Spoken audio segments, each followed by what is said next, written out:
everyone, welcome once again to Vicious Chats. I am Tim Vicious. With me today, he is, well, if you've seen the Vicious Karaoke Party, he is a singer. If you've watched wrestling around his neck of the woods, he is a color commentator. Ladies and gentlemen, please give it up for the ever infamous Joey G. Dude, how are you, man? Hello. Pleasure to be here, Tim.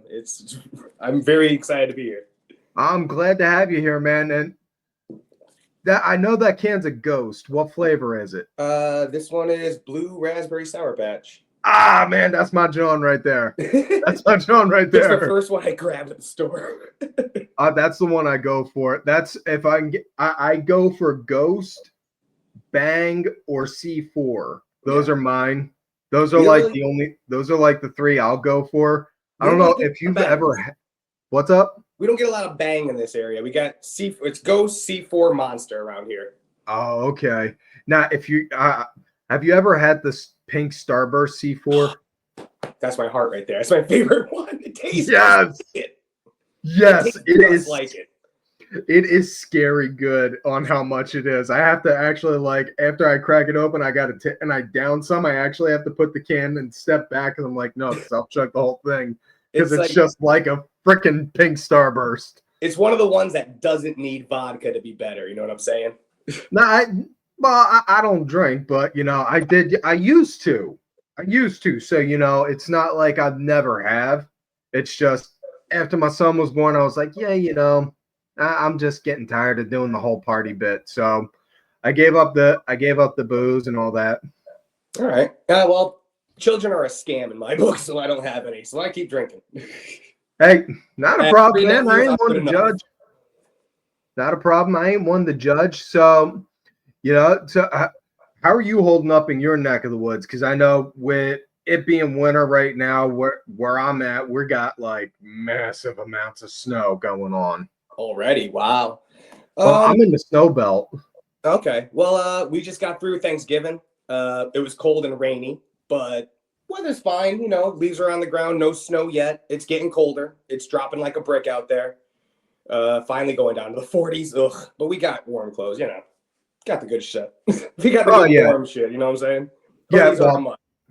Well, the camera only shows from like the chest up on me, but I got like 3 layers on because it is that cold. Yeah, it's definitely 2 layers of pants weather.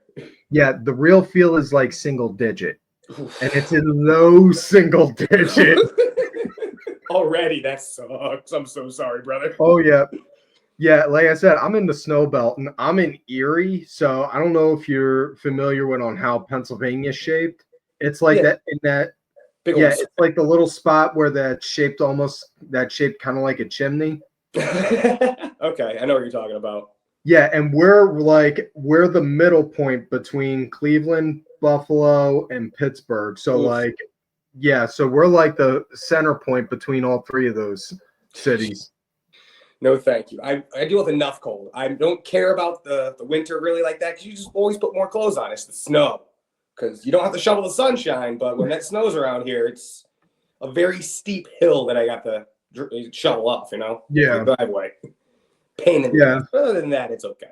Get a good work. Well, hey, being a PA kid, you learn to grow up around. You can learn to grow and tell what time of day it is by how gray the sky looks. This is true. As a powwow kid, same thing. We do the same thing at powwow. When the sun's going down, lights come on. Okay, we got to go back to the tent now. Yeah.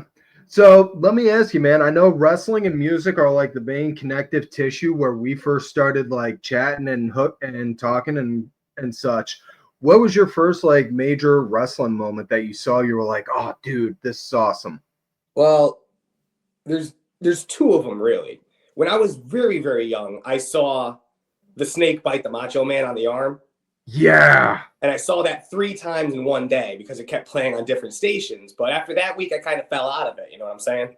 And then it was the Shawn Michaels and Vader match in '96 that really got me back into wrestling. Because I read the story about it. I had the magazine. I saw this whole thing. Oh, well, they restarted the match. Then they restarted the match. I'm like, how do you do that? And I ended up begging my parents to let me buy the pay-per-view on a replay. Watched that all the way through. Blew my mind.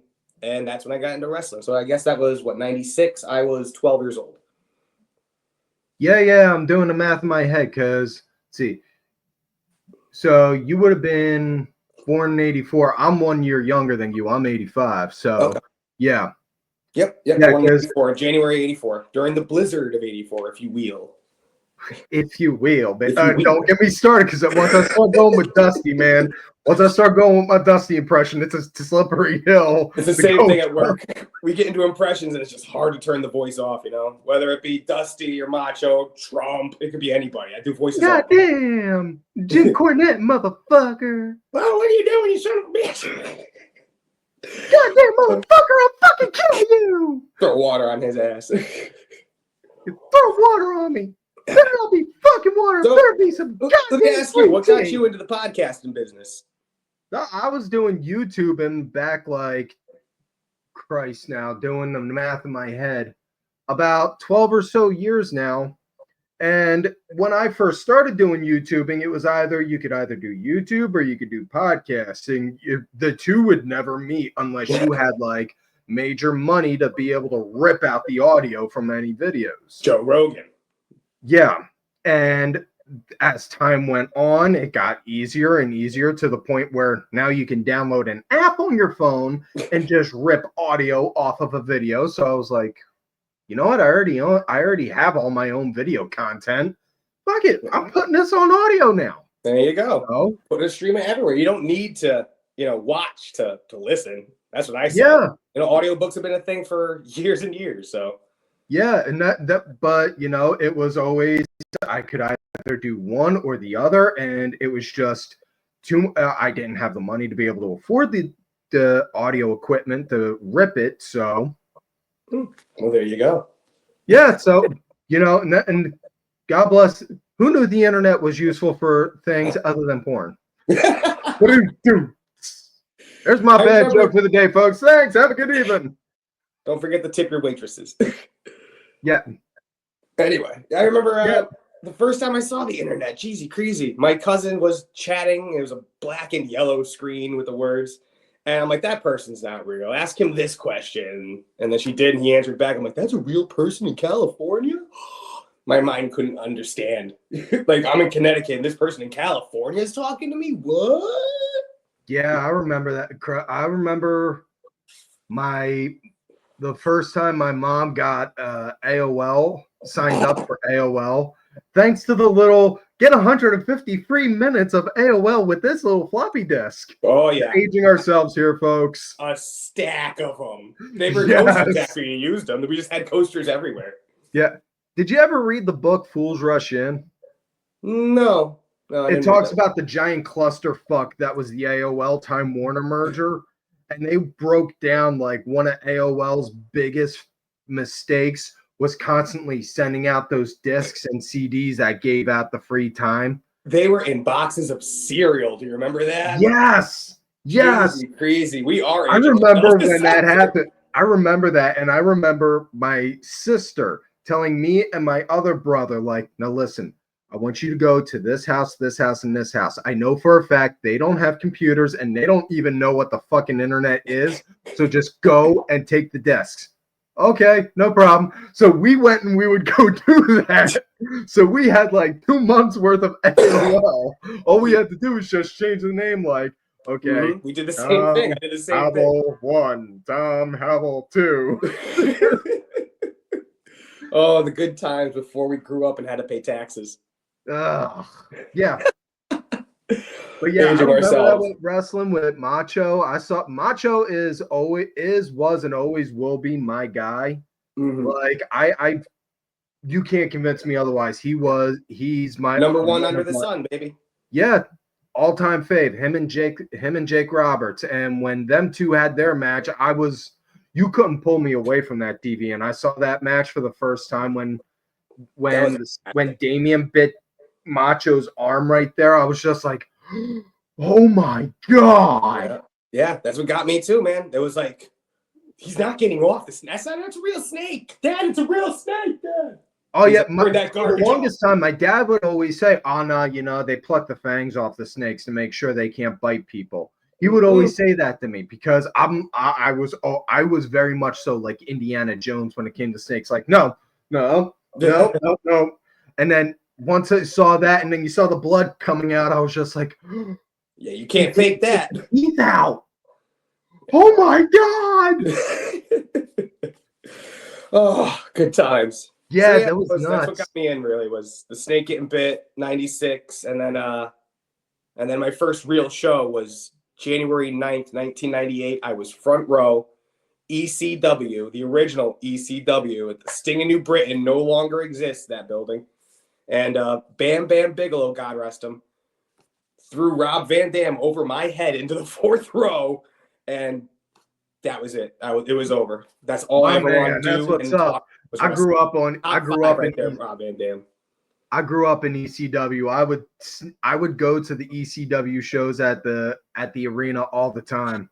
Only went once, and it was a Ring of Honor CZW crossover. Oh! Did you go to the infamous Cage of Death match? No, it was a couple months before that when they were really starting to do that whole feud. Ring of Honor was there first, and CZW came in with the weed whacker.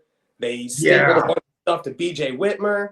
Here's a fun story. So they're kicking everybody out of the arena to get ready for the CZW show. And this dude gets in my face. He has no teeth. I have no idea who this guy is. And he's like, you got to get the hell out of here. Now, this is 2006. I have a disposable camera. For you kids who don't know what a disposable camera is, you got to charge the flash on it. So I charge the flash and just shove it in his face and take the picture. And he spits at me. So I spit back at him and I push him. I'm like, get the f- out of my face, blah, blah, blah. A couple hours later, here comes that guy again into the ring. He's the ultra violent champion. I almost got in a fist fight with Nick Gage. Oh, damn. You were fucking lucky, dude. Yeah, I thought I was, after I saw his match, and I'm second row for this show, because I went to the CZW show. I'm second row. I'm on the side. The hard cam is on, so you can't see me at all unless they're walking down. But he saw me, and at the end of his match, after he pile drove a guy who looked exactly like me, Danny Havoc did, God rest his soul. Oh, man, yeah. He looked just like me back then, and he pile drove Danny Havoc through a pane of glass. And I was just, thank God I did not fight that man, because he would have killed me. Now, I'm remembering where I sat when I would go to ECW shows when I was a kid. You know, now, I don't know how well you remember the arena, but doing the walkway when they would come down to the ring, I was always right on the left of when they would come out. Mm-hmm. And probably one of my favorite memories I have was the night New Jack and Cronus won the tag titles, which rest both them. Joel Gerdner was there with the Dudleys. He was wearing a Troy Aikman Cowboys jersey. And those that know the rivalry with Philadelphia and Dallas get the heat. Well, and anybody in Gerdner got slammed up into a guardrail, and I had this big giant wad of gum that you thought I had like a thing of chew in my mouth. I got it and I tried jamming it into his head. Oh, that's just dirty, brother. Well, I was like maybe 13, 14 at the time. Oh, shit. But, I tried to, but I don't know if he was sweating or if it was the conditioner in his hair or whatever it was. It just slid off like water off a duck. He actually owes me DVDs still. I bought a couple of DVDs off him. He's like, oh, we don't have them in stock, but give me your address. That was almost 13, 14 years ago. Well, if I ever get him in the chats, I'll make sure to bring it up for you. Bring up that rain check, be like, 14 years worth of interest on DVDs, convert that into digital media now. Yeah, and really. You owe me about 700 DVDs worth of wrestling. Give or take. Which is probably about as much as I have. I have too many DVDs of wrestling. Oh God, dude! I used to have stacks of VHS and DVDs. Like I would tape over shows. Like I would get a blank tape, record a Monday Night Raw, and then record over it again when I was a kid. Because unless it was like a match or a particular move I'd want to see, and the most scariest sentence my brother ever would hear me say is, "Hey, come over here. There's a new move I'd want to try." No, no. Because Yeah. it wasn't that I would hurt. It's just I would wrench and you'd get locked and you couldn't move. Like, I feel that. Yeah, I was the same. come on, let me out. Come on, you got to tap. When I Come trained on, MMA, seriously, I got to use the bathroom, man. Come on, when I tap trained, out. when I trained MMA back in the day, I was always the guinea pig. You know, like who wants to come up here and let me show how this move works? My hand is raised because I know if I learn how it works and it hurts, I can teach the other people how it's supposed to hurt, and then help them train. I was always the guinea pig for the MMA training. Oh yeah, and I would do that too. I was with the backyard stuff I did. I was always the first to be like, "Yo, I'll volunteer to take the bump. Just tell me how am I supposed to position myself." Exactly. You know, that's how you learn. You learn by getting hurt sometimes. Yeah, and that's what I tell my son all the time. Like, dude, no, pain is the best lesson in life. You're either gonna learn learn not to do that again, or you're gonna learn on how to take the hit the right way. Exactly. That's like the life lesson kids should learn very young. Oh yeah, we all did. Anymore, you know, I didn't learn that lesson until I was in my 20s. Now I learned that at a very young age. I broke my thumb. Like right here in a very bad way. I was like maybe 11. I tripped over my own 2 feet walking on top of a water grate, and the way my hand landed, smash, it went like that, and they marked it up as a hairline fracture because of the way that the bone looked in the x-ray, and it never healed properly. So now that is, for those that can't see, those that are just listening, my thumb is double jointed now because it never healed properly. That was gross. Yeah. There was a time when I was younger, I could actually pop it out fully and slip out of a set of handcuffs. That's useful.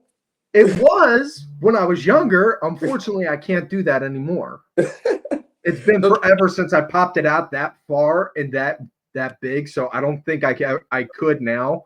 But it really was helpful when I was younger. Let's try not to get arrested anytime soon.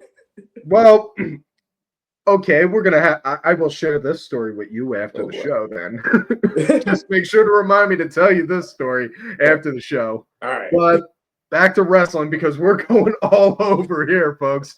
This is on how legit conversations go with me and people I'm cool with, folks. And this is our first time meeting, which is even better. Yeah, but you know, it's not like it's not our first combo. No, but it's just like it's so easy just to talk with you. You know, yeah. That's why this is probably. You know, I'm a universal guy. I'm universal. I'm cool with everyone. Exactly. You know? Same here. Yeah, but what kind of matches do you typically go for that are like the kind that like, hey, so and so is going to have this kind of match, and you're just like, I'm already halfway there. Well, that's a tough question to answer because I just like all wrestling. Basically, I love, you know, if you tell me that Hobbs is going to fight Ricochet, hell yeah, because Hobbs is going to throw Ricochet around like a baby and he's going to take it and it's going to look great. But I typically like the big multi-man hardcore garbage match with tables and chairs and garbage cans and stuff like that. I call them garbage matches. I don't know why. That just kind of happened while I was growing up, but they're not garbage matches. They're my favorite kind of match, you know? I love hardcore wrestling. With all those weapons and just natural born killers going off for hours. Yeah. Those were the kind. And then he just sitting there and beats the crap out of you with stuff. New Jack.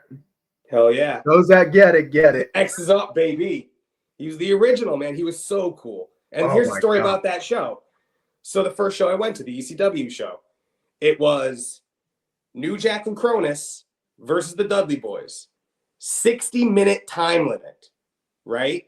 And you know how New Jack matches go. Yeah. Somebody must have got hurt because that match only went about 8 minutes. And then it was over. And the music stopped. The Dudleys won. I said, what happened? No idea. So that's probably why RVD and Bam Bam went like 35 minutes. Yeah. That was a dope match. I wish I could see it again. I know it's out there on the internet somewhere. I know I can buy the DVD. It's just you have to buy the whole year's worth, and I'm not doing that. Yeah.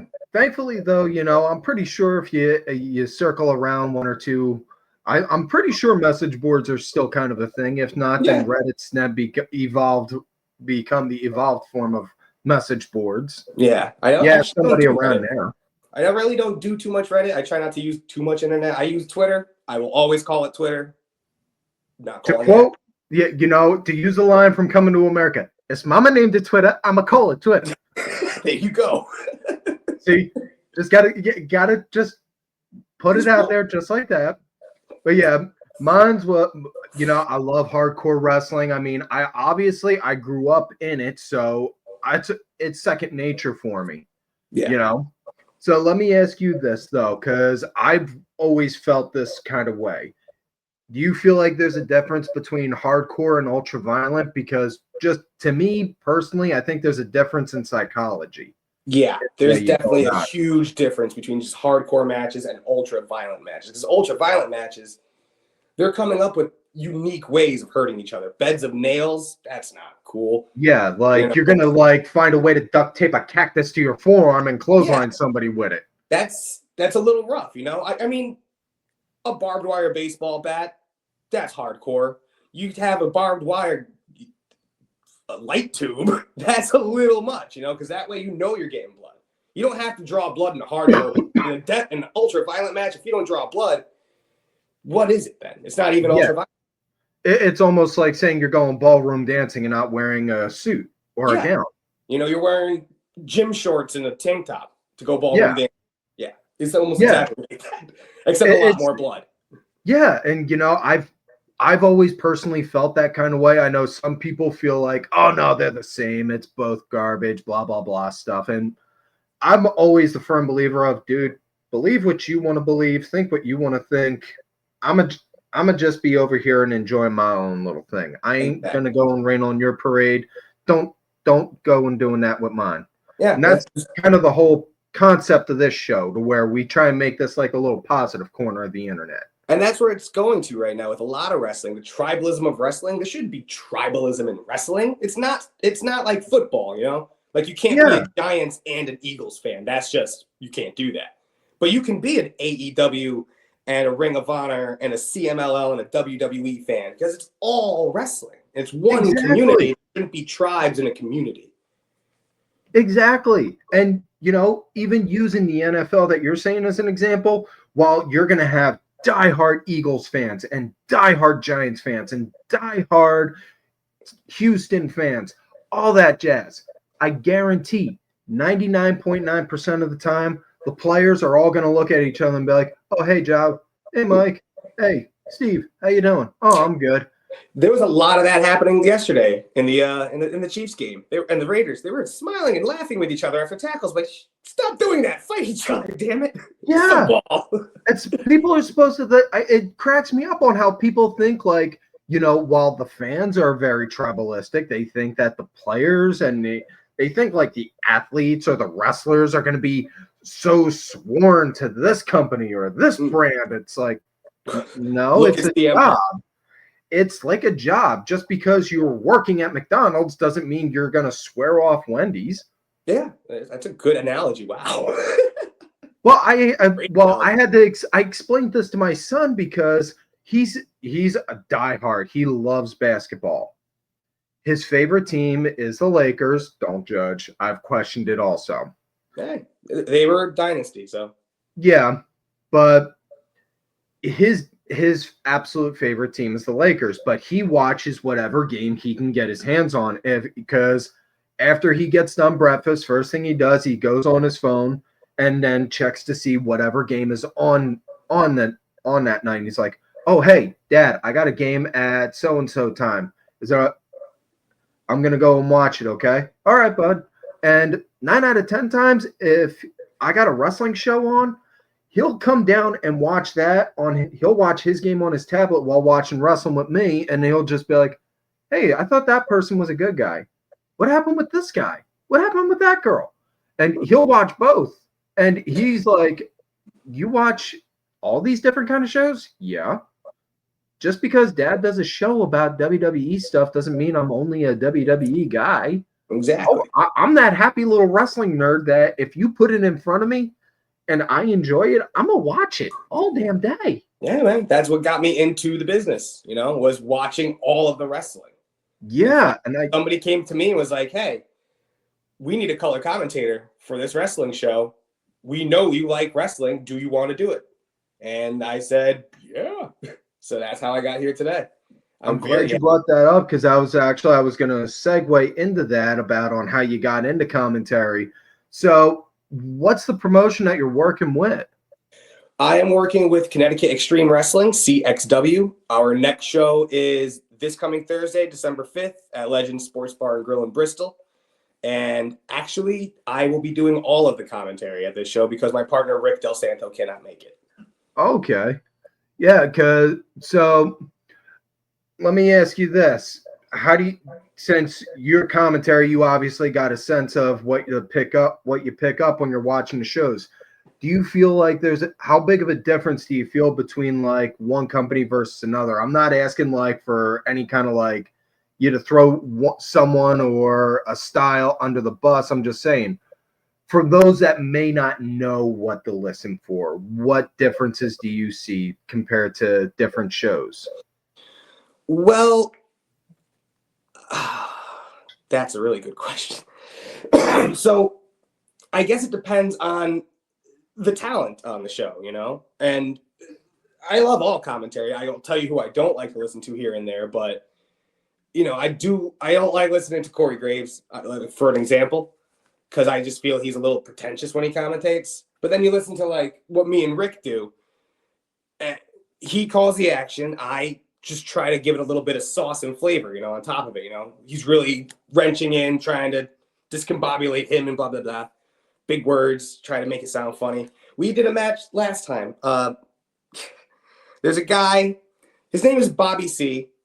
I don't know what his problem with me is, but he has a problem with me because every time he's on the mic, he just has to stop what he's doing, point me out, and call me something. I'm like, I'm just trying to call a match here, buddy. I could sit here and bury you on this commentary while you're in the ring, but I don't do that. And every show, it's been a thing. So if you listen to the shows, if you watch back the show on YouTube, you can find us on YouTube, CXW Wrestling. You'll hear, me and Rick talking about Bobby, especially Bobby, because he's an ass. But it also just depends on the style of wrestling, too. If people aren't familiar with the style of wrestling that they're watching, then the commentary is not going to make sense to them either. Ours is a very special blend. We have full-grown adults, but we use a 12x12 midget ring. We have relaxed rules, a 20 count on the floor, very relaxed rules. We've only ever had one match thrown out so far because it was too hardcore. And it's a unique blend, because you can't get a lot of oomph off those ropes. You can't get a lot of height because of where the ring is positioned, but it forces the competitors to really focus on their craft, and that gives us the opportunity to really call what they're doing in the ring. Commentary is a weird world. It's fun though. It's very fun, and I'm just beginning. At 40 years old, I'm just beginning. So, hey, you know what? People have been saying for like the past couple years now. 40 is the new 20. So if that's the case, then you're just getting started. You're a young buck in that profession, man. Dude, you got nowhere else to go to shoot but up. Not only that, you look at other guys. DDP and Batista both started where most people would say they should have been in the mid or peak of their careers. Mm-hmm. Yeah, exactly. They're in their late 30s, I want to say. Yeah, they were. That's when they first started stepping into the ring. And I don't know if I'm taking any bumps anytime soon. I'm not going to try to. They look painful. I have taken a bump before, but that was in a full-size ring as well. Nah, I can't say I have in a actual real wrestling ring. I've done plenty of backyard stuff. And we made ours kind of like the Hardys did with Omega or Punk did with the LWF. It was our time. We didn't do like the crazy somebody go and kick somebody off a garage onto like 500 flaming pieces of sheetrock or whatever. Right. We didn't do that. That infamous clip from YouTube. Do stuff like that, but I was like, no. There was that one infamous YouTube clip of the kids coming off the roof of a house doing the air raid crash through a table, and they totally missed. It's like one of the earliest YouTube clips out there. Yeah. It was hilarious. Yeah, and before anyone asks, I was doing this stuff long before YouTube and having cameras around at shows were a thing. So if somebody can actually find clips of me doing wrestling stuff, more power to you, because I can't figure out where the hell you could have had that camera. Oh Lord, those were the days, man. Oh God, yeah. Like those cameras, they were like as big as an actual news or TV camera. Yeah, The home those one. things were huge. Yeah. Now you can just do it with your phone. You know, people Yeah. record shows and they have the other camera angle being their phone. You know, it's wild. Yeah. Beautiful. It's beautiful how it's become so streamlined. Yeah. Yeah. So, have you looked at any past tapes or anything for like inspiration on kind of like a style to call for matches? Like almost like, I mean, obviously nobody's ever going to be like a Bobby Heenan and Gorilla duo, but exactly. I don't think we're ever going to get another one of those. But no. because like I said, this show I have to go solo. I've been watching older ECW stuff again because Joey Styles was the originator of doing things solo. You know, To this day, still the only man to call a pay-per-view single-handedly. Exactly, and I'm gonna try to emulate that. You know, I like our roster. I like our talent. We have a lot of hungry young kids on there, and it's going to be a good show, I feel.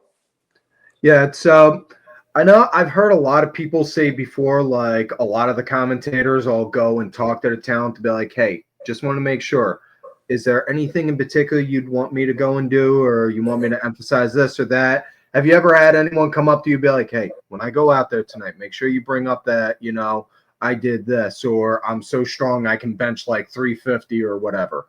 Well, yeah, we've had that a little bit, but in particular for me, there's been one instance. Our champion, Alan Compass, we were talking. It was his first match in there, but it was a championship match, and I asked him, "Hey, what's your finish?" Because I want to be able to call it right. You know, I want to know the name of your finishing move. And he said he was doing a cutter at one point in time, but he started using a Claymore kick, and he wanted to make sure it was okay to say that he wanted to call it croc blocked because he's Australian. So crocodile, croc blocked, that's what he wanted to call his Claymore kick. And I said, I don't care what the booker says, I'm calling it the croc block. And it was beautiful. He hit it, and I said, you just got croc blocked. Count to 50. And when he watched it back, he sent me a message and said, that's exactly how I want you to call it every single time. Now you got to have chance. You got croc blocked. Exactly. I hope we have that. Yeah. Not only that, the jokes just write, the merchandise write themselves, because it really does. You just have the shoe go and hit somebody right in the face. Better yet, you have a croc hit somebody in the face. There you go. There you go. With like the world championship belt on it, and just says Alan Compass, croc blocked. There you go. See, that's the shout out to Alan Compass. These conversations, we get the creative juices flowing. There you go. Pay attention, Shay. We should be writing this stuff down. Make sure we pass this show along to the higher ups at the company. That way, you know, and be like, I'm gonna stop talking crap. These kids are on to something. Yeah, I'm gonna stop talking crap now. I want to have a job next week. Nah, you'll be good, man. You'll be good. Yeah. So when you go so I'm glad to hear that you're doing good with the commentary on that. I hope for absolutely nothing but the best with that. But as far as the music goes, you know, like I said, folks, do a game. It's Friday nights on Twitter, 7 p.m. Eastern. The Vicious Karaoke Party. Dude, you always put on one hell of a show whenever you show up. I really appreciate that. Thank you very much. Yeah, and not only that, I gotta say, your library, you got range, man. Because I go and I try and bounce around and switch up different songs and styles. But man, you got a hell of a range. Thank you very much. I was a karaoke DJ since 2009, all the way up until about the Pandusky, and then I had done a couple shows afterward. But yeah, I did it for 11 years, karaoke. So you hear a lot of songs, you learn a lot of songs, you steal a lot of songs, and that's what I did. I stole a lot of songs, and then before I was that, I was a land surveyor. And one of the guys had Sirius Satellite, and he had, what was the channel? Octane, probably. So a lot of new music came across my way that way, especially fair to Midland. But I just like music, any kind of music. As long as it's not as long as it's not new country or new rap. I can't stand that crap. But other than that, I like music. That's another thing. It shouldn't be tribalistic music. No, no, and listen, man, I say all the time, I'm an old school punk rocker, but I'm cool with everyone. Like I'm cool with the thugs, I'm cool with the metalheads, I'm cool with the hippies. I'm like a nomad. I'll chill with whoever as long as there's good vibes and good times. Mm-hmm. That's what we used to do. So I also about 7 years ago, 7, maybe 8, I forget. It had to be 8. It was right after Mom got clean. So I joined a band. We were called Down the Hatch. We were the best cover band in the goddamn world. I'll stand by that. We actually do have music videos on YouTube here and there and a couple show stuffs here and there. But we did everything. We learned and did everything. Alanis Morissette. We did Eminem and Dr. Dre. We did Genuine, R. Kelly. We did, yeah, I know. I would have to announce just because we're not associated in any way with Robert R. Kelly, but we're still going to do the song because it's fucking good. Every show. And but we did everything. And just be thankful that you're not doing any Diddy songs. Although you could probably make a few jokes before you go out. You'd be like, all right, before we go and do this Diddy song, does anyone got any baby oil? We did do one. What was the name of it? I don't. Well, we did B.I.G.'s part of that song. B.I.G. P.O.P.P.A. We did that bit of a song. We did a lot. We tried to do a lot. I just couldn't keep doing it all. I also work at a 9.1 rated from Barstool Pizza Shop, which is obscenely busy every day. I work at FedEx as well. I lift things up and I put them down. Big things. Yeah, I've heard you. I've heard you. I've read you talking about those records, like you moving like 40,000 loads in one. Oh yeah, we've definitely moved. The other day, I was the only one on the belt, and I'm taking care of 24, 25 bays. Things get boxes. Even if the average box was like 50 pounds, I'm moving hundreds and thousands of those a day. So, dude, I get that. I've done freight. I was working at Kmart. We were doing freight. I was the only one inside the truck, and I was literally unloading everything onto the belt. By the time I got done, my shirt was soaked to the bone. You could take it off and wring it out. Mm-hmm. That's us some days, but I love it. But because of that, I couldn't keep doing band as well. Like, it would be get out of work on a Monday, go home, shower, do band practice. Saturday is my only day off. The last thing I really want to do is go do a show because shows are work. I don't just stand up there in front of the microphone and sing my song.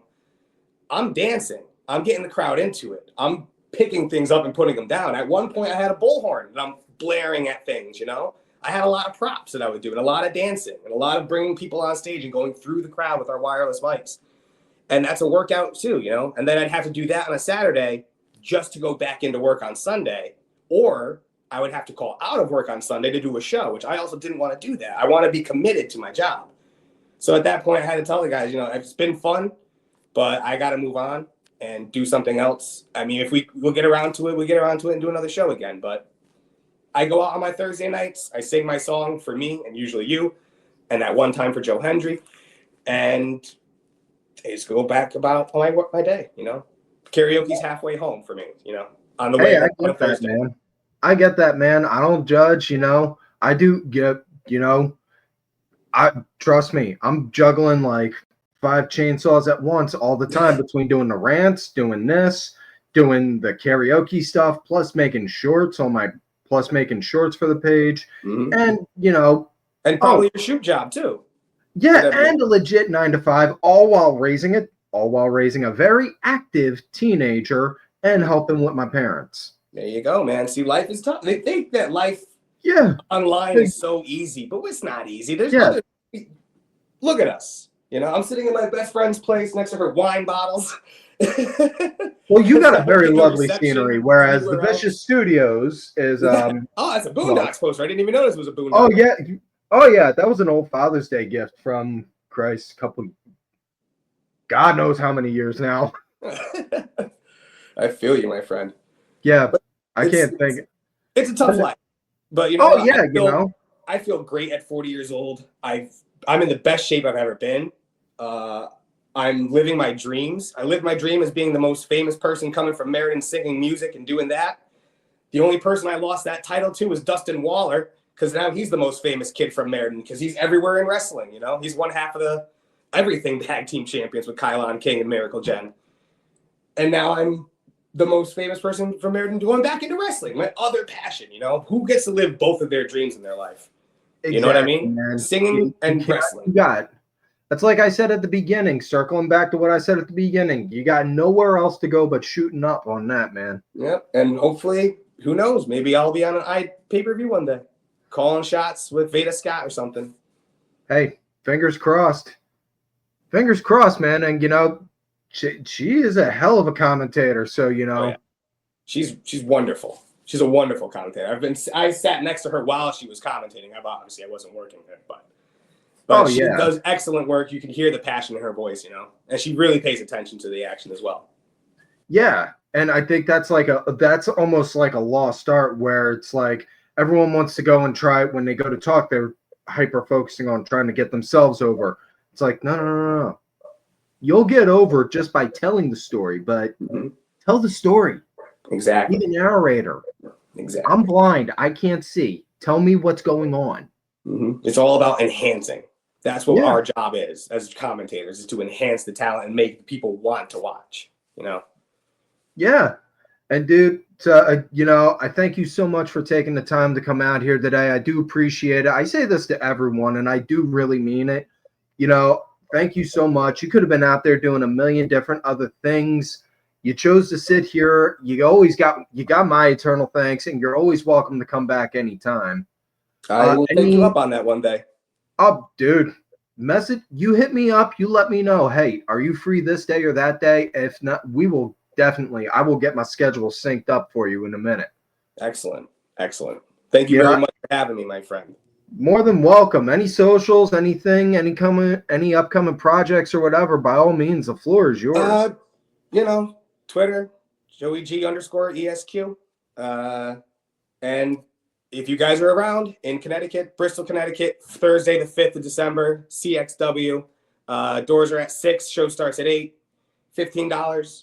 You know, we have a good lineup. We have our Platinum Championship rematch. Stevie Legend is fighting the Cardinal Nick Thompson. And another match I'm really looking forward to, my friend Bull Dread in a hardcore match against Nate Nastic, which is interesting because he actually beat his father 20 years ago.